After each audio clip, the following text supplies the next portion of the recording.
قبل ما نبدأ صلى على النبي. وقصتنا النهاردة عن بنت جميلة بتدخل في جواز مزيف مع أكتر شاب بتكرهه عشان تترقى في العمل. فيا ترى يحبوا بعض ولا يفضلوا يتخانقوا؟ ده اللي نعرفه. بس لو أول مرة تشوفني اشترك في القناة يا زميلي، وما تنساش اللايك والسبسكرايب والشير، ويلا نبدأ. الجزء بيبدأ مع اوكو وهو ماشي، بس فجأة بيجيله شخص وبيتصدم منه وبيسأله إذا كان ابن يوكيونغ ولا لأ، بس بينكر إنها عايشة أصلا وإنها ماتت من 8 سنين. وبيجي ماشي بيوريله صورة أهله وبيعرفوا إن ابنها وإيه اللي هيحصل لزوجة قص في كندا لو خلفت طفل خارج إطار الزواج الشرعي. بس اوك بيكون عاوز يعرف هوية الشخص ده واللي عاوز إنه يحمي العيلة دي أصلا، وعشان كده بيعرفه في إنه لا يحمي الست والعيلة اللي سابوه من زمان، ومش عارف هو عايز منه إيه. فهو بيكون عاوز منه إنه ينضم الكل للتعليم، وقرر يروح عشان ينفذ وعده لجدته بس مش اكتر. وبالفعل بيكون راح لكل للتعليم وان ما كانش قدامه اي خيار اصلا. وفجأة بيشوف سون واللي هي بتشوفه وبيستغربوا من بعض، وبيقرر يروح ليها وبيعرفها في انها وحشته، خصوصا انها ما كانتش عارفه تلاقيه في اي مكان. وبيكون قال كده وظهر قدامها علشان ما كانش قدامه خيار تاني. فبيفتكر وقت ما كان بيهتم باوك ام سون وقرر ينفذ وعده ليها. وهنا وسط ما بتكون سون مصدومه انه راح للتقديم في العمل في الشركه، وليلين بتقرر تروح عشان تساعدها في مقابله المتقدمين. وبتقرر تساعدها بالفعل، بس بتكون شايفه ان الشخص اللي كانت واقفه معاه شبه جوزها، ولولا ما هي عارفه انه في كندا كانت هتقول ان ده هو جوزها اصلا. وسون بترتاح وبتقرر تضحك وبتقول على جوزها في انه مختلف، وطبعا بتكون خايفه. فبنروح لاوك اللي بيروح بيتقابل مع بارك وون اللي كان في التقديم اللي في الشركه اللي فاتت، وان قصته اتشهرت بعد ما البنت اللي كانت معاهم نشرت عنهم. وفجاه لين بتقدم لهم المشرفه على المتقدمين الجداد اللي هيتدربوا واللي هتكون المسؤوله عنهم هي سون، واللي بتروح تتكلم وبتكون مركزه مع اوكو متضايقه وبتشرح اللي حصل وبتعرفه باللي هيحصل بيهم، وبتشتمه وبتكون مش طايقاه وهو شايف ده علشان ازاي انضم للشركه بتاعتها كده. فبيعدي الوقت وبيمشي وبتروح وراه على طول وهي متابعاه، وفي وسط ما بتكون بتجري وراه بيمسكها وبيقرب منها وعشان كده بتاخده. ولما بتكون تتكلم بيوقفها بالطعم اللي بتحبه وبيعرف انه اضطر انه ينضم للشركه، وهي بتكون مش عارفه هو فين اختفى علشان كان في كندا ولا فين، خصوصا انها كانت بتبعت له رسائل كتيره. وبيضحك وبيكون مفكر في انها اشتقت ليه اصلا، والحقيقه انه كان بيتجاهلها ومش بيرد عليها خالص ومش عاوز يعرفها هو كان فين اساسا، وشايف ان مش مهم ومستغرب انه يظهر فجاه كده ومش عايزاه يكون موجود علشان محدش يعرفه في الشركه، ومش عارفين لو حد عرفه يعمل ايه. وبتعرفوا ان لو حد عرف هويته فتعمل مراسم تانية حقيقيه بس هتكون لجنازته، وبتخليه خايف جدا وبتروح تقرب عليه من تاني وبتخوفه جدا وبتغير تسريحه شعره علشان محدش يتعرف عليه. فبنروح ليون اللي بتتقابل مع يو اللي بيعزمها على الطعام، وبتكون مبسوطه انها بدات تخرج مع راجل بما انها عايشه حياتها كلها على القصص اللي بتكتبها دي، وبيتكلم عن العمل بتاعها وانها زهقت من كتر الكتابه، وبيعرفها انها كل لما تزهق يخرجوا سوا وهيبقوا مع بعض. وبيفكر في انهم بيبقوا ياكلوا لحم احسن، وعشان كده بتفكر في ان ممكن اللحم بتجيب لي الحظ كويس، واللي بتتخيل ان راجل غني بقى وكده، وبيقرر ياكل لحم. بس هو قابلها وبتكون حرفيا بتتخيل كل حاجه ممكن تحصل، وبتكتب فكره القصه اللي جت في بالها، واللي بيكون لسه مفكر انها لسه بتكتب قصص اطفال وعاوز يشوفها. بس هنا بيجيله فون من هيون وبيعرف منه انها زميلته من ايام الثانوي وعاوز يعرف ايه اللي بيعمله معاها، وبيقول عن مهنتها انها كاتبه قصص اطفال. وطبعا يوم بيكون مرعوب، ويوم بتتكلم مع سون ان زوجها المزيف انضم للشركه وشايفه في انه ممكن يكون عامل كده عشان يهددها وانها تتحمل الخساره الكبيره. وبيفضل هيون يكلم في يو ومرعوب بشكل كبير اساسا ومش عارف يتصرف ازاي مع يون، وخايف لا تعرف يو باي حاجه من اللي حصلت دي. وبيقرر يقفل معاه وبيروح ليوم من تاني وبتفكروا باخر مره كانوا فيها مع بعض. فبيفتكر اللي حصل وقت ما يون شاف امه بتقرا القصص دي، وبيقول ان مديره تافه جدا، وهو بيكون بيفكر ان ممكن يون كانت تعرف ان يو بيشتغل عنده، وبيفكر في انه ازاي يحل المشكله دي. وصاحب المحطه بيقول عليه انه مش بيدفع عليه المال وقرر يوصله ببلاش كده وبينزله على طول، وبيكون مش عارف يتصرف ازاي. فبنروح تحضير مهرجان كلب للتعليم مع بارك وون واوك اللي بيساعد الاشخاص، وخصوصا اوك اللي بيهتم بقى زمايله فرحانين بيه وهي بتتابع ده. فبتروح تشوف المعايير اللي هتشرح عليها ليهم، وانهم هيشوفوا الاستطلاعات الموجودين وان في 2 بس من 10 هم اللي اتعينوا معاهم في الشركه، اما الباقي هيروح بقى الفروع اللي في كوريا. وبتقرر انها تبعده علشان ما يتعينش معاها، فبتقرر توديه انه يروح يهتم بالاطفال ويسيب التعامل مع الناس وشرح المنتج، وعاوزه تديله صفر في كل حاجه عشان بلاش يشتغل وتكون بتكلفه مهام مش مهامه اصلا. فبيعدي الوقت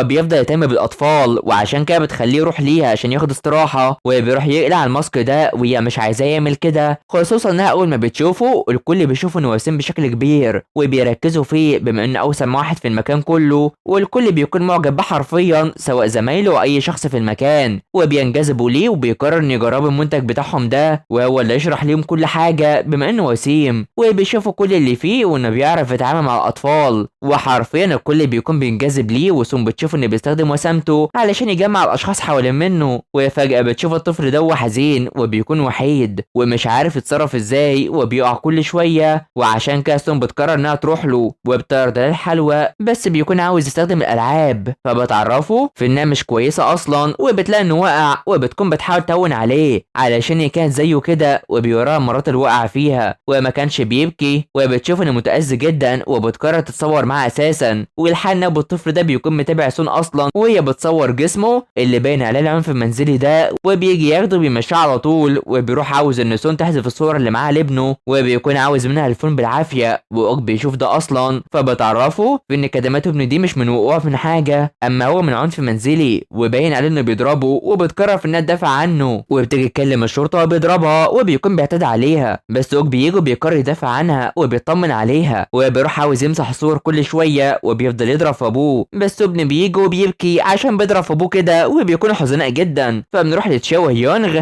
اللي بيروح ليها وهي في العمل، وبيعرفها في انها تنجح في العمل بما ان عندها خبره 10 سنين، وبيحاول يضحكها وان امه قالت له انها تنجح وهتجوز السنه دي، وده بيخلي تشاو مستغربه، بس يونغ بيكون بيفكر فيها وانها اللي ماسكه باقه الورد من سون، وبيرضى لها الزواج السنه دي بعد النجاح اللي هيحصل ليها، فبيروح لقسم الشرطه، والاب ده بيكون بيتهم سون واوك انهم اعتدوا عليه وعلى خصوصيتهم اصلا، وبيتخانقوا وبيهددهم انهم لازم يعملوا تسويه باللي حصل، وبتقرر انها تبقى مجرمه فلازم تخلي ده يحصل، وبتيجي عشان تموته بقى، بس فجاه المحاميه اللي من الشركه دي بتيجي وبتقرر انها تدافع عنها واللي اسمها كانغ، واللي بتكون هتدافع عنهم هما الاثنين، وبتخلي سون مستغربه بس بتخرجهم على طول، وبتعرفوا انها جمعت الادله من المكان وهتهتم بكل حاجه، وبيشوف ان اللي هيحصل للطفل وان ما تعرضش الاساءه من ابوه، وبيكون خايف، بس سون بتكون همها الاطفال علشان كولبي لازم يكون لها دور في ده، وبتوريها العنف اللي بتعرض ليه اصلا، وبتقرر انها تساعده، والحاف انها بترسل حد وقالت انها جت نيابه عنهم وفي شخص هو اللي بعتها ليهم، فبنروح لسون اللي بتكون بتحاول تطهر جرح اوك، بس هو بيقرر يعمل ده في جرحها، وبتشكره على انقاذها النهارده وبتساعده، وبتكون شايفه في انه مقاتل جيد، وشايفه في ان القتال مش لايق عليها، وان جدته هي اللي علمته ازاي يكون قوي كده، وبتعرفوا انها عرفت الطفل لما شافته على طول علشان هي كانت في طفولتها بتعرض الاطفال على طول، وشايف ان امها كانت ست طيبه بس مع بقى الاطفال، اما معاها فما كانتش بتهتم بيها اصلا، وبيروح يودعوا بعض وبتمشي وهي مبسوطه، فبيجروا الشخص ده واللي بيكون متابعه، وبيكون واخد البيت الجديد اللي هيكون فيه من النهارده، وان لو عامل اللي عايزه هتكون الشقه دي بتاعته، وبيديله فيزا يستخدمها بحريه، ولسه مش عارف وبيعامله كده ليه اصلا، واوك مش فاهم اي حاجه، واوك بيكون بيفكر في ان ممكن يكون ابوه، بس بيعرفوا انه مش بيخلف من زمان وبيمشي، واوك بيفضل محتار لكل ده بيحصل، فيوم بتروح تخلي سون تحذر من اللي بتعمله ده وبتطمنها عليها، ومش عايزه تعرف تشاب ان اوك هيتعين في الشركه علشان ما تزعقش، بس هي بتيجي وبتزعق على طول علشان كانت عارفه ان ده يحصل، فتشاب بتروح تعرفها بان هيونغ عاوز يتجوز منها بعد وجودهم مع بعض لمده 10 سنين، بس سون شايفه ان ده صعب يحصل، وبتكلمها على الانجاب وانها تخلف هيكونوا في خلاف دايما، وبتكلمها على صورتها مع اوك واللي بتمثل انها مش طايقاه، وبتروح تخبيها مع باقي الصور، فبنروح لبارك اللي بيكون عاوز هيون يوقع لانه ما يبقاش وارث ليه بسبب اللي بيعمله، وبيخيره وبيقرر يوقع على الوثيقه دي، بس جونغ بتوقفه وبتخير بارك انها تخلى عن كل حاجه ليها لو ما بقاش كويس، وبتوقفه على طول، فبنروح لوصول اوك وبارك وون، وبيكون زميلها هيشك فيه ويصدم سون بس بيكون بيرحب بيه، وبيقرروا يحتفلوا، فبنروح ليون اللي بيكون مش قادر يتمرن، ومساعده بيعرفه في ان كل شخص موجود حاطط هدف فلازم يعمل كده، فبنروح ليون وهي في قسم الشرطه وبتتابع ان يون بتاسف ليها، ومن الواضح ان اهلها فيهم حاجه، ولما بتقابله بتحدف عليها الورق، وبتكون بتواجه بالتعليقات الوحشه اللي اذتها واللي مش عايزه تسامح فيها، وبيكون شايف انه كان بيعتذر لها بصدق وازاي يعبر عن اسفه، فبتقول ان يموت